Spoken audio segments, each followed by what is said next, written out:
2-minute wrap up, is that, yeah, good, yeah. Good, I'll conclude at least on some common ground, because there's some things there I definitely agreed with, and I don't, I'll try and reinforce those. I've lived long enough that a lot of these debates always pan out the same to me. And they generally come down to a discussion between those who like their government smaller and those who like them bigger. And that's just an insight I can give you. You may or may not believe it. What I have also noticed, and take it for what it's worth, I do think the small government people, like myself, are quite proud of that and we're willing to admit it. I do think the big government people will never admit that is their objective. That is a significant difference that I think somebody might want to be skeptical about at some point. Because I always hear, no, I want a government that works. Good, so do I. I want a small government that works, not a massive one. Okay, that's the difference and that's the ideology. And, the difference between tax cuts and spending show this difference in ideology as well. Because both of them are going to run a deficit, and that deficit, as we say, we both have a concern with, could be a drag. And we're at the point where these debts could be a major problem and constrain what this society can do. Almost to the point, at some point that, I don't know where that point is, none of us do, but at some point the debt is too overwhelming. It cannot be paid. You can just print the money and say, here's the money, right? We got that option too. We have a Federal Reserve that's capable of doing that. The difference between tax cuts and spending is who gets to spend the money. And there's going to be an army of economists on both sides telling you which one's better, but it comes down to George Bernard Shaw. Any government that robs Peter to pay Paul can depend on the support of Paul. And if I were a network administrator, I would also call for internet expansion, right? That would help me, right?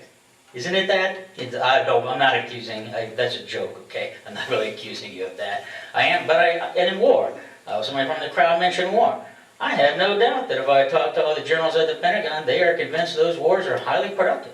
They stimulate the economy, they provide jobs, etc. When I cut the taxes, I get a deficit, but the American people decide who spends that money, and that government shrinks, which is what I want. All right? When the government spends that money, we still get a deficit. Government decides how the money gets spent, and the government grows. That's clearly Obama's ideology. I'm on the opposite end. Warren Buffett tax rates, yeah, he's paying too little. You know why he's paying too little? It's not because of the income tax rate. It's because of how dividends and capital gains are taxed. If you're Bill Gates, you're not making your money off a salary.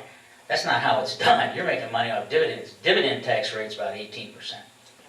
Okay, so yeah, somebody's collecting dividends out there. They know it's lower, and I'm kind of recently retired, so I like that low dividend rate at times. But still, to me, that's income, and that is income for a very wealthy segment of society. That's partly why their income taxes are so low. It's not even this 35%, 40% stuff. That dividend tax rate, if it stays at 18%, they're doing just fine.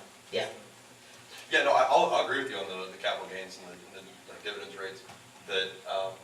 But I think the idea, at least when this was proposed, Obama said, no tax increases for people under 250,000, families under 250,000, individuals under 200,000, that they would at least, somehow restructure the tax code so that the dividend income would affect those people who make more than that, and that, that you could then tier that just like you tier the rest of our income structure. But back on your Greece point, I don't think we're anywhere near Greece. I think our problem is a very low unemployment, which is dragging down our economy, and a very low productivity.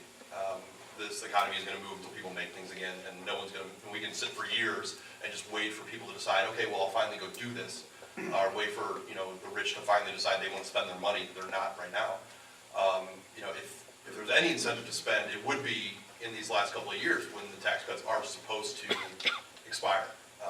They expire next year. So this year should be the big year. Spend your money now because you get your profit and there's your income. So you tax at a lower rate. But they're not doing that. Businesses are not moving.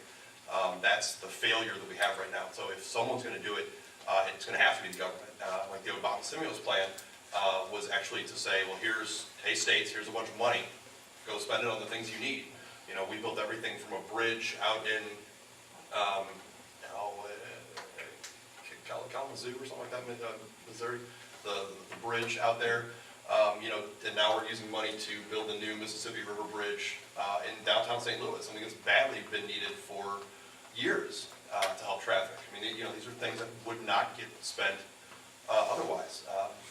And they're also putting a lot of people to work. I mean, if you look at the graph of jobs that were being lost under Obama, two months after Obama takes office, he starts spending on the stimulus, and we start losing less and less jobs until we start gaining them. That right there is a good sense of progress, and that is government working for the people, and I think that's really the function of government.